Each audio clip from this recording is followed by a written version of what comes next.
For the next few Sundays, minus 2, which the trio will be here on June the 2nd. And then, of course, the next week is, in 2 weeks will be Father's Day. Other than that, I want to preach on something that is of an interest to God. You say, how is it an interest to God?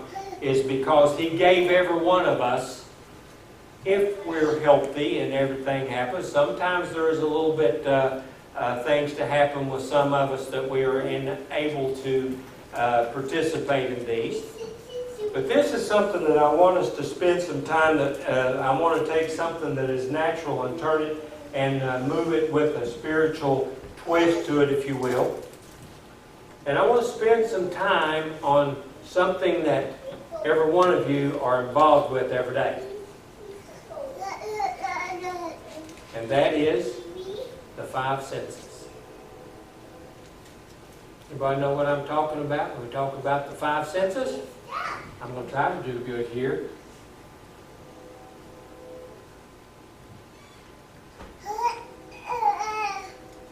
As we look at those and that we see that what that we are doing, and to see what we have, of course, hearing, you have touch, you have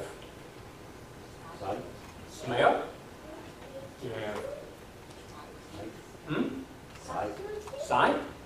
There's one more. Taste.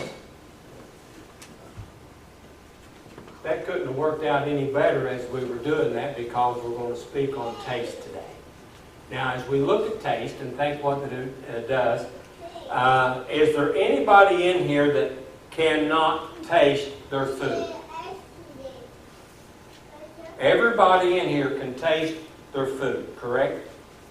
Well, that's a good thing, because that's something that I think that all of us enjoy to do, and it also helps us to create something in us that we enjoy a little more than we do others. And there are some things that we taste and we find out, no more.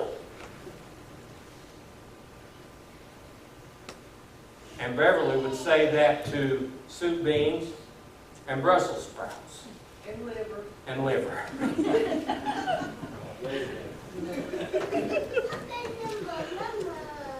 When we first got married, it was an interesting thing, and I thought she liked liver, so I thought I was actually having her to give up something. But when we were we hadn't been married any time at all, and I had mentioned something about, you've not fixed any soup beans. She said, I'll tell you what I'll do. She said, I won't make liver if you won't make me do soup beans. Okay, I can live with that, and I won't go there with that. So as we developed that, I found out something today that I didn't know in our 38 years of marriage, is that she truly does not like liver. So the concession that I had there, you guys know what I'm talking about. I don't have to go into that to see. But as we look at taste this morning, there are several scriptures. In fact, there's 34 different areas that the Bible speaks, some what has to do with taste. And with that taste that we have, that I want for us to understand how God wants us to look at this today spiritually and finish up with it. And the taste is something that helps us to be able to sit down at a table and take something and eat it. Now, we know that a lot of the children don't like it, and also when we were married, we've been married a pretty good while, our first farm that we bought had a little asparagus bed out there. So Beverly kept mowing down the asparagus bed because she said, I don't like asparagus. Well, later on in life, she found out she does like asparagus. And she says, I wish I had never mowed down that asparagus bed. Sometimes it's in our thought process that we think, and what she had done, and most of the people are from around here in the South, her experience with eating asparagus was from a Yankee cook. No offense back there, Kurt, whatsoever. But I'm sort of like Mark Lowry with broccoli. That he said that Southern people, when they fix broccoli, is they cook it until it's yellow, and then they put cheese on it. Now, I'm saying all this because I'm actually going somewhere with this morning, okay? With these things that we get in our mind and we get in our concept, whether we like things or whether we don't like things, and those things are usually compared around to taste. Taste of food, and it also can be as well compared to things that you like to do, your taste. Some of your taste is different than others, not just from the tongue and the mouth. Things you like to do, things that you enjoy, the things that you go through, those type things are things that helps determine what we have to go in our mouth or in our mind. So taste is a very important one of the five senses that I want to spend time this morning in talking about. And in that taste that we find that there are different zones in our tongue that bring about different types of taste. There is one zone that has salty. There is a zone that tells us about it being sour. There's another zone that tells us about it being bitter. There's another zone that tells us about sweet. And all of those things, and I mentioned sweet for last, because I don't want to be like people say that life is short, eat dessert first. I'm saving that a little for last. But as we see these, how many people like sour things? Some people like sour things. No thank you on sauerkraut. That is something that is not one of my favorites, but I see some people like that, and that is fine. But you see that as a sour thing, and there's other things that are sour. And of course, we do know that usually, if something is spoiled, it is sour. So not only is it telling us that something, yeah, I like some things that are sour, it also is telling us that that is not something that we need to be eating. You with me? There's a lot of things in this world that is sour that we as Christians do not need to have any part of. Amen. It's spoiled. And not only is it spoiled, and if you eat something that is spoiled, it's very possibly, very likely to make you sick. Y'all following me? Just the same thing that we allow something to come in our mind spiritually, and if we don't watch those things, then the Lord is telling us that it is sour, and we say, no, we're going to do it anyway, and we want to be a part of that sour thing and all of it to be there, then what it is doing, just as something that is spoiled that we eat makes us sick, if we put something in our mind or allow something to be there that should not be there, then what that does, it spoils our spiritual relationship with God. So the taste there is for something that, look at that as something of a spoiling, something that is no good and sour. And of course we know milk is one of the first things that can happen to. And to do, and if you don't watch it, would be something there. But what we want to do is we want to be careful how that we handle our lives and that we don't allow sour things to come in there. I want to bring up one other thing about sour.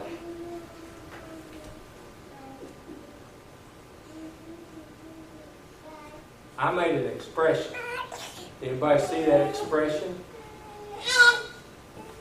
Or somebody always saying negative things. I worked with a guy that was negative to no end. He was my superior when we taught ag in Pendleton County.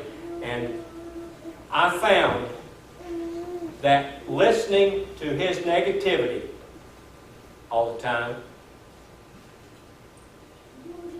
I became negative. Everything that I threw into somebody and thought, I want to do this. I think I would really like to do this. And I get all excited about doing it. Well, I did that years ago and it didn't work. Discouraging me and me not doing it. And before long, I found I was being sour also. And to be honest with you, never was truly the teacher, promoter that I wanted to be, because I allowed his sourness to direct my path. Shame on me, right? But that's what happens a lot of times. So when we have this taste and it's sour in our mouths, there's two things that can happen. It can either be a situation where it really hurts us spiritually, and also it can help us in our motivations to do what we need to do. And when we allow somebody else to come in and be sour. I don't want to be around sour people, do you? I want to be part of it because I want things to be pleasant. And that puts us on in to the next part, that even though we do that, one of the areas of the zone that has, not only is it sour, it tells us it's salty. The Bible speaks about salt in the Bible, and as it does, it talks about we as Christians being salt of the earth and that we give the salt to other people. Now, what does salt do to food? It seasons it, doesn't it? It actually changes its makeup, and it definitely changes its taste. And you've heard me do this before. The people that are on heart medicine or people that have had those type of things, the first thing they want to take away from you is salt, because the salt adds to your high blood pressure and all those kinds of things. And then you have to eat very bland food, and bland food is bland. No other way to put it. Salt changes the taste of food. Do you know that Jesus talks about us being the salt of the earth, and that we need to do that? We need to be, and we have an opportunity for the Holy Spirit to make us and mold us the way He wants to be, that we can change those around us. Not us doing it, but we can allow God to do it through our life of being salt to this earth. Let people see that there is something different than you were before. Let people see that you are changed and that you're a Christian and that you're living where God wants you to be. Because that what salt does is it changes the composition, or not the composition, but it changes the taste of what they are. So people see a different person than they ever have seen before.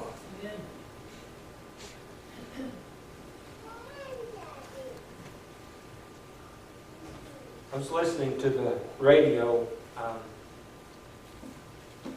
yesterday as I was going back in the mountains. I went back and visited the Pelfrey family, and I can tell you stories on that, but I won't. But as I was going back, I was back far enough to where the radio station I was listening to faded out, and another radio station came in. It was a bluegrass station. And in that, they were having this conversation with a guy, an author, and as they were going through that, he mentioned the word leather breeches. Anybody know what leather breeches is? I can't believe that Lee didn't hold up her hand and not knowing what leather breeches is. Does anybody know what they are? I love them. Beverly don't. They are dried green beans. A lot of people call them shuck beans. A lot of people just call them dried beans. I grew up with them being called leather breeches. Well, leather breeches are very good. What you do is you put them out in the sun, you let them dry, and as they dry and they get a different composition with all of that, then what you do is you're able to put them up in a jar without canning them regularly the way that you're doing, because they are dry, dehydrated. And then when you get ready to eat them, you bring them out, and then you put them in water, and they swell back up, and you cook them, and they have a different taste than the other regular green beans. I personally like them better than I like green beans. However, I have had some of them sometimes without salt. Tastes bland again. You've taken something, you reconditioned it, and as you've reconditioned it, and then to keep it and preserve it, and then when you bring it back, then you cook it, it needs that salt to help it taste good. So, we're looking at sour, we are looking at salty, and then there's bitter. Bitter is one of the things that's very difficult for me, because when it's just bitter, I just want no part of it. I think rhubarb is bitter. For my taste, it's just something that I just don't care for. I think bitter goes a little farther than sour does, and I think that a lot of times that with that bitterness comes, and it really goes along real close to sour, that as we have bitter, and if it's very bitter, what do you want to do with it when you put it in your mouth? Spit it out. Right? You don't want any more of it as well. Bitter things are undesirable. Bitter things are something that we don't really need to have around us. And we know what bitter foods are. So then if I compare that, you ever be around a bitter person? They're different than sour people. You agree? Sour is something that, like that. Bitter is vindictive. People that are looking at things that, how can I get back at that person that did this to me? And they let it fester. They let it grow. And they let it grow. And they let it grow to the point that in that bitterness, no one wants to be around them. I understand that. I don't like to be around bitter people. And in holding grudges and being bitter against someone, what you are actually doing is hurting yourself and no one else, except for other people who haven't put up with you. So what he's telling us here, that's one of the parts of the zones, if you will, of the tongue to let us know that there is bitterness out there, and that is something that we as Christians do not want to have, so that if we don't have it, then we're not going to portray it to other people. So if you have bitterness in your life today, I am going to tell you and recommend highly that you give it to Jesus and say, Lord, you take care of whatever it might be, because I can't do anything about it to start with, so you can have it. You know what that does to bitterness? Takes it away.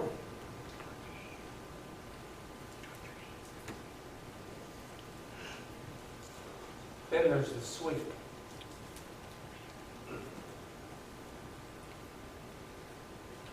Anybody in here doesn't like sweets? That's what I thought. Anybody ever here have eaten too much sweets? Okay. Do you know that even though that sweet is very pleasant to the palate, and it's something that we want to enjoy, and sweet is something that I enjoy, I've had to really back off of it, and hopefully you've been able to tell that over the last 3 or 4 years in doing so. But I would be okay, and this is something that I ate as a child. I mentioned soup beans earlier.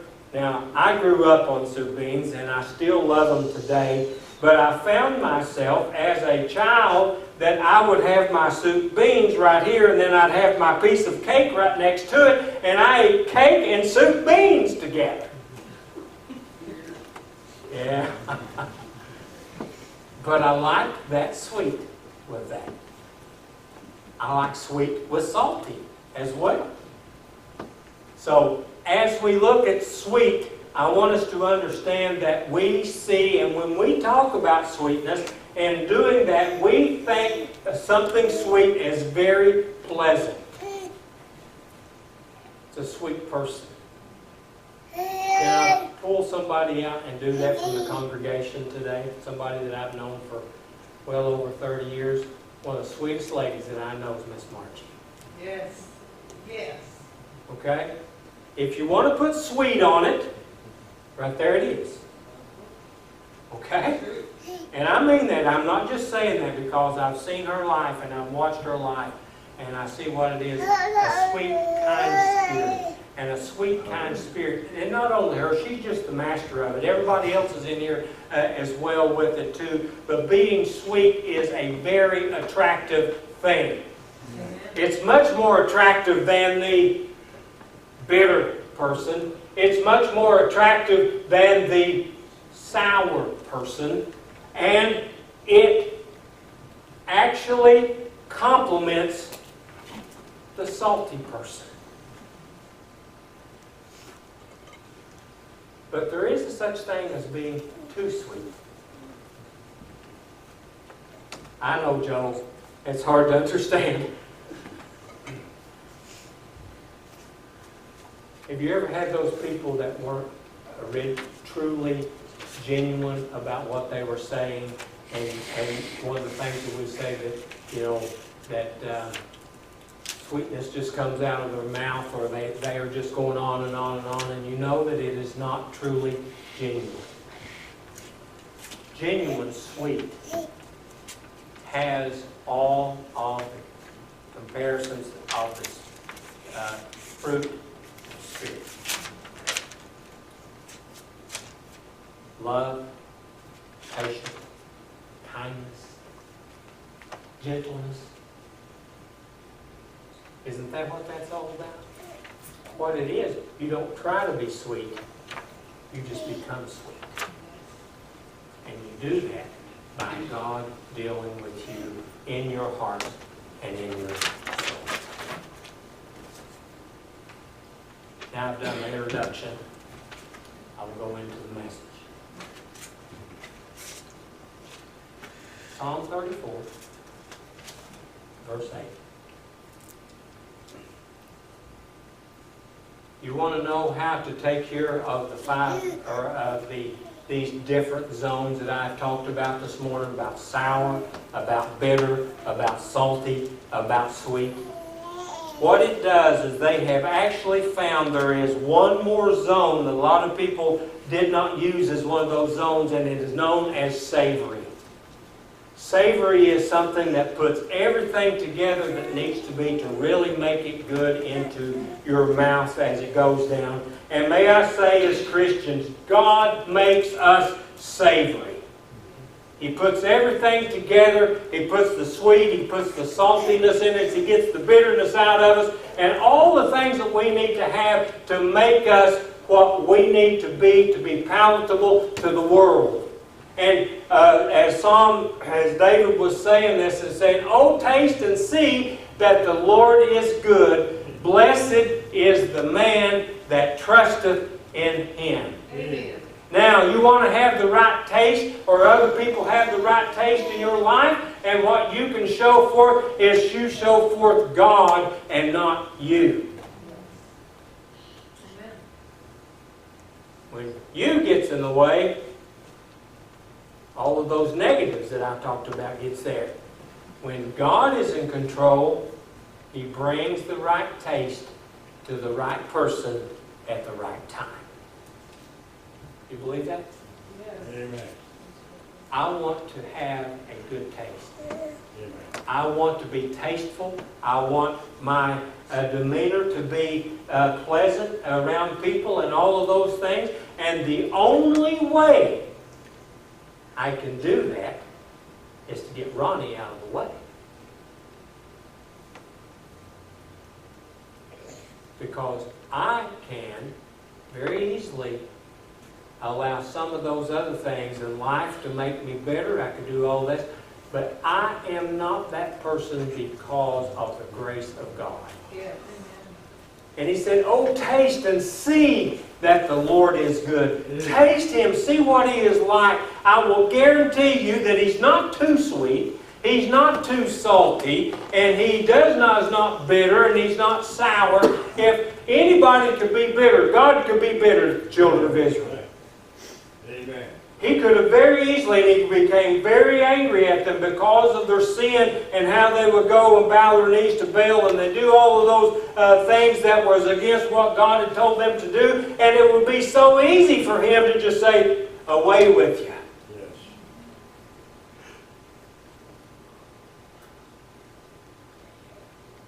I'm a Gentile. You're a Gentile. We are not Jews. It would have been very easy for the Lord to say all the way back, I did not choose you. You were something that I didn't want, and so I chose the children of Israel. They have messed up, and you're not even anywhere in this thing, so I'm just going to destroy you all and start all over.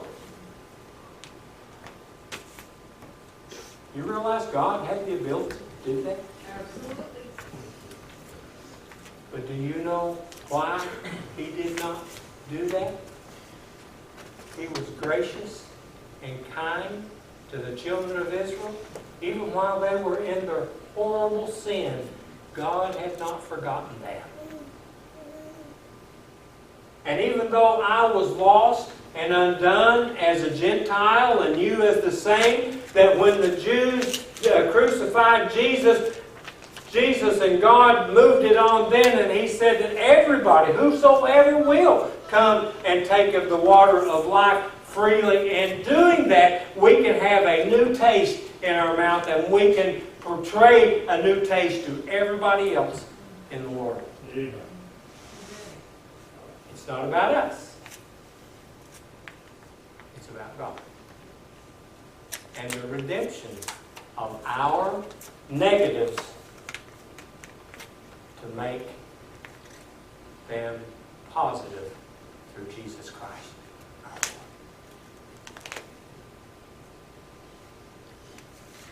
Lord.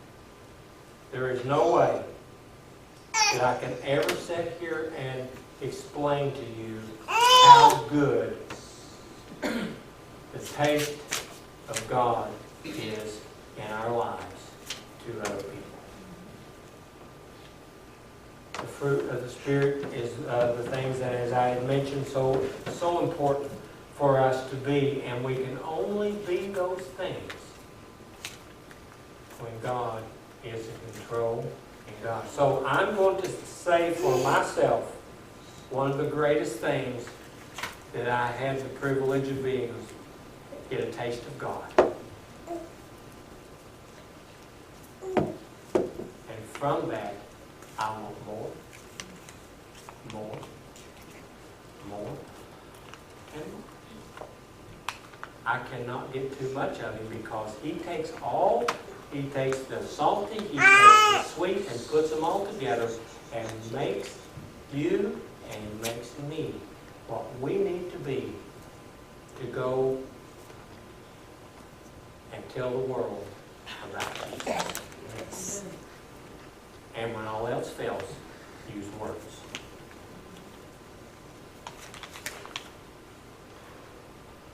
God gave us these 5 senses for a reason. And that is for survival. And when we have those senses, it's a whole lot easier to survive. When one of those senses are gone, then it disables us to a certain degree. And I close with saying that I remember at one time, and it has changed somewhat, but for a while Beverly really couldn't taste anything. There was not a whole lot there. And then when that taste started coming back, you could tell how much she appreciated the things. Let's don't lose our taste for the Lord. But if we do, pray that God will bring it back so that we can be what He wants us to be for His glory and for His praise. Amen.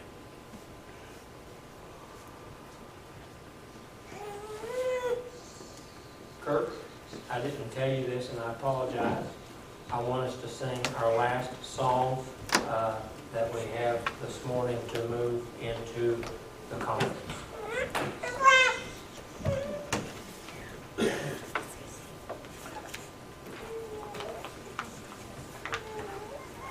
And I really think that this song can be sung very well after what the message of taste, and to understand that, oh, for faith that will not shrink. That I want my faith in God to help me to do whatever I need to do for His glory.